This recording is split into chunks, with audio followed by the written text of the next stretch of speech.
Bismillahirrahmanirrahim. Assalamualaikum dan selamat sejahtera saya ucapkan kepada semua. Pada hari ini, kami dari kumpulan 11 akan meneruskan pembentangan bagi kursus LMCW 2143 Falsafah dan Isu Semasa. Seterusnya. Pertama sekali, saya akan memperkenalkan barisan penyampai pada hari ini.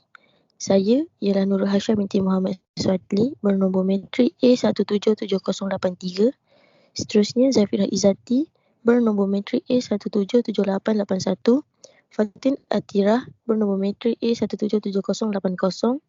Nur Kadrina Emilia bernombor metrik A177861 dan Nur Ashikin Zaki bernombor metrik A174314. Seterusnya kami akan membentangkan tajuk 5 bagi kursus ini iaitu metafizik. Saya akan menjemput Nur Ashikin Zaki untuk meneruskan pembentangan. Ashikin Zaki. Assalamualaikum kepada semua. Sebelum saya menerangkan tentang maksud meta, maksud fizik dan maksud metafizik.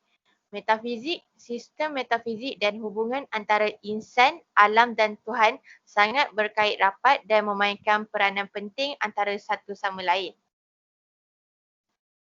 Jadi, apa itu meta, apa itu fizik dan apa itu metafizik? Meta adalah bermaksud di sebalik dan fizik bermaksud alam zahir. Dan pengertian metafizik adalah satu ilmu yang membicarakan mengenai perkara-perkara yang tidak dapat dilihat oleh mata kasar. Metafizik merupakan ilmu yang sangat luas dan abstrak.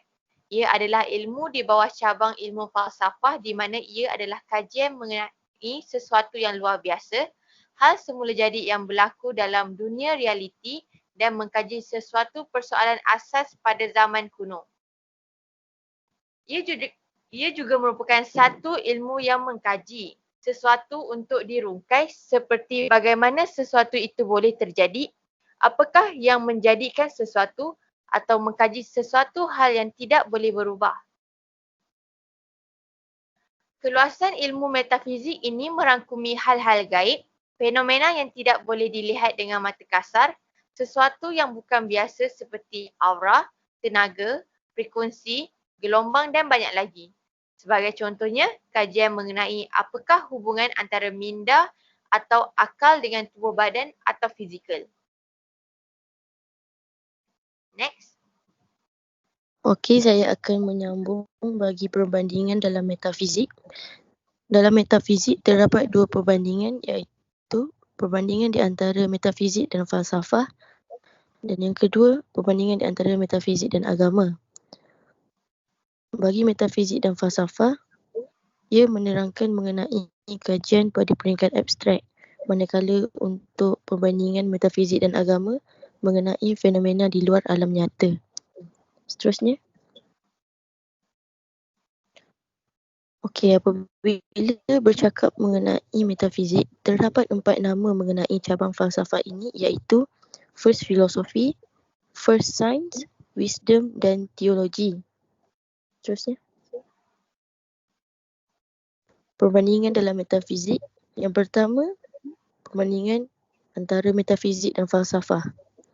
Metafizik merupakan kajian pada peringkat yang paling abstrak, paling umum mengenai sesuatu fenomena atau perkara atau alam. Seterusnya, ia membincangkan mengenai hakikat realiti, kewujudan dan dunia yang sebenar yang di luar alam biasa. Metafizik adalah satu bidang ilmu yang menjangkau alam fizikal dan kebendaan. Metafizik bersifat spekulatif. Bagi perbandingan di antara metafizik dan agama pula, ia menerangkan mengenai fenomena di luar alam nyata. Benda gaib tidak boleh dibuktikan dengan deria bukan rasional dan empirikal. Ahli metafizik cuba memahami jenis-jenis zat yang bukan benda iaitu dalam kegahaman hakikat, bukan benda seperti Tuhan, malaikat, roh serta pengalaman kerohanian yang sukar untuk dijawab secara kualitatif atau kuantitatif. Seterusnya. Bidang perbincangan metafizik. Terdapat 8 bidang perbincangan metafizik Yang pertama ialah ontologi. Ontologi menerangkan mengenai teori tentang hakikat. Seterusnya ialah causality yang bermaksud sebab akibat. Ketiga ialah kosmogoni yang menerangkan mengenai asal-usul alam semesta. Kosmologi, fenomena alam semesta. Subjek, predikat dan taksonomi. Seterusnya, necessity and contingency. Necessity bermaksud kewajipan dan contingency bermaksud kemungkinan. Mind and matter. Mind bermaksud minda and matter bermaksud jirim. Yang terakhir, free will and determinism yang bermaksud kehendak bebas dan ketentuan. Seterusnya dijemput Zafira Izzati untuk menerangkan mengenai hubungan insan dengan alam. Seterusnya adalah hubungan insan dengan alam. Hubungan insan dengan alam ini mempunyai 3 teori. Yang pertama, teori materialism. Teori materialism ini berasal daripada Yunani, materia yang bermaksud benda yang berjirim dan berjisim. Materialism ialah satu kefahaman yang menganggap kewujudan hanyalah berunsurkan material, melalui pemikiran, kasat, pengetahuan dan alam dan sebagainya. Ia juga menafikan hal seperti rohani dan tidak nampak, contohnya oksigen atau angin yang boleh dirasa melalui panca indera.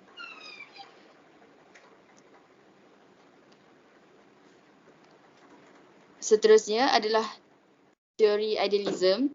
Berasal daripada perkataan Yunani, ideal bermaksud idea dan ismi, bermaksud ajaran atau faham.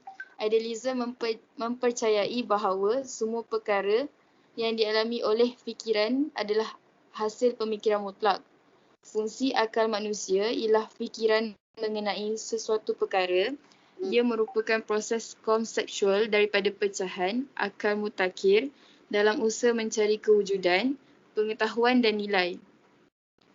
Oleh sebab demikian, maka tumpuan dalam bidang pendidikan ialah melatih akal, menyuburkan roh dan menguasai idea, menganggap manusia mempunyai sama ada jasad dan akal atau jasad, akal dan roh.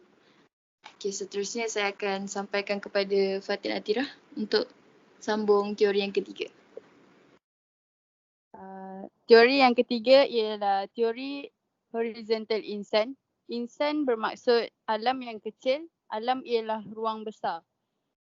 Terdapat 3 teori di dalam horizontal insan ini.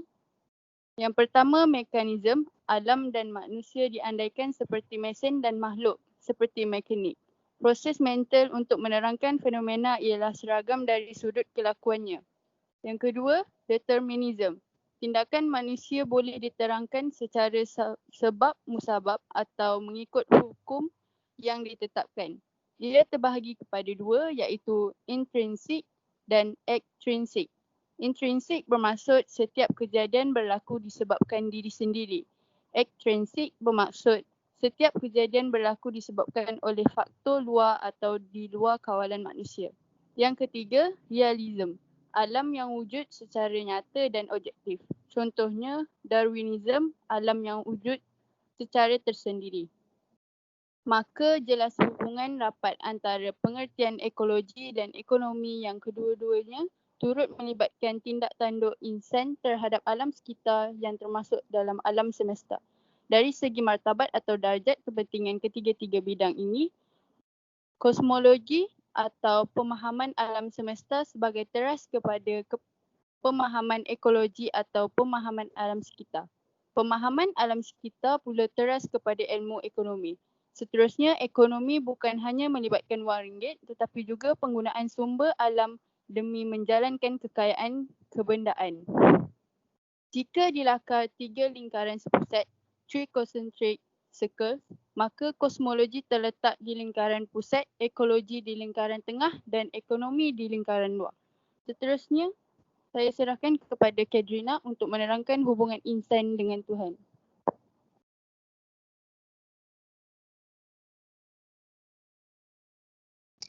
Hubungan insan dengan Tuhan. Next. Metafizik keagamaan. Dalam fahaman agama, realiti itu tidak terhad kepada jasad yang boleh diketahui melalui kaedah rasionalis dan empiris. Realiti boleh terdiri daripada sesuatu yang bukan bersifat jasad. Misalnya, ia bersifat kerohanian dan kewujudan inti-inti yang dinyatakan di dalam agama. Oleh itu, realiti bagi pandangan agama melibatkan jasad dan juga kerohanian. Dua teori pandangan utama ahli falsafah yang berkaitan kewujudan. Metarealism yang menyatakan bahawa yang itu hanya bersifat jasad. Idealism yang mengatakan bahawa kewujudan yang hakiki sebenarnya bukan bersifat jasad tetapi bersifat ideal atau kerohanian. Hubungan vertikal insan. Pertama, melibatkan hubungan manusia dengan pencipta dalam kurungan Al-Khaliq iaitu Allah. Kedua, melibatkan tanggungjawab manusia sebagai hamba Allah. Yang ketiga, mampu membentuk dan membina kepribadian insan. Seterusnya, saya berikan kepada Zafirah. Okey, seterusnya, terdapat 3 aliran falsafah yang melibatkan hubungan vertikal, insan dan Tuhan, iaitu mempunyai 3. Yang pertama, teisme, yang kedua, ateisme dan yang ketiga, agnosticisme. Okey, seterusnya. Teisme berasal daripada perkataan Yunani, theos atau theoi yang bermaksud Tuhan. Mempercayai bahawa Tuhan itu wujud walaupun kewujudannya tidak dapat dikesan. Kepercayaan tentang Tuhan merupakan pencipta dan pengurus alam ini. Terdapat 2 aliran di dalamnya, monoteisme, Tuhan yang esa, dan politeisme mempercayai Tuhan itu wujud lebih daripada satu. Seterusnya adalah ateisme, berasal daripada perkataan Yunani juga, atheos yang bermaksud tanpa Tuhan. Aliran ini tidak percaya atau kurang percaya tentang kewujudan Tuhan. Yang seterusnya. Yang terakhir iaitu agnosticisme. Agnostik berasal daripada 2 perkataan Greek iaitu a dan gnostos. A bermaksud tidak dan gnostos bermaksud tahu. Agnostos bermaksud tidak tahu. Seterusnya saya akan serahkan kepada Fatin Atira untuk menyampaikan kesimpulan. Akhir kalam, sebagai kesimpulan, umat Islam percaya Allah wujud dan kekal selamanya. Walaupun kita tidak nampak tetapi tetap percaya. Selaras dengan elemen yang terdapat dalam falsafah pendidikan kebangsaan FPK iaitu kepercayaan kepada Tuhan. Akhir sekali, setiap agama di muka bumi mempercayai wujudnya Tuhan pencipta akan semesta sejajar dengan fitrah kejadian manusia itu sendiri. Sekian daripada kami, terima kasih.